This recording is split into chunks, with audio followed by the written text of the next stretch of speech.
ila ukweli ni kwamba majibu yake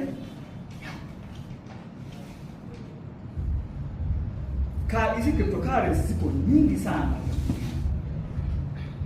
ila ni chache sana ambazo zinaweza kubadilisha maisha yao, kwa sababu wengine wameandaa cryptocurrency kwa ajili ya kujinufaisha wao wenyewe.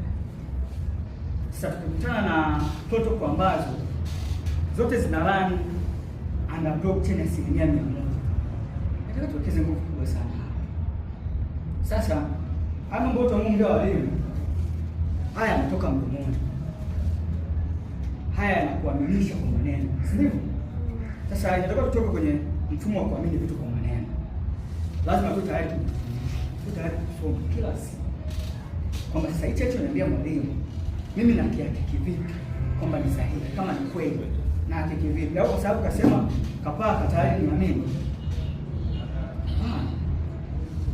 Hii mtoto kwa wakati naingia sokoni, sisi tulipata bahati ya kulala na pamoja kwa janao story, tukauliza maswali, ila yote haikutosha kwamba huyu ndio developer na wakagani kwamba mpaka leo hana umiliki kwenye hii protocol. Sababu yote ni kwamba mimi nikiwekeza kwenye protocol ambayo bado na umiliki wa mtu, ikimaanisha kwamba huyo mtu anaweza kufanya kitu chochote, anaweza akachukua uwekezaji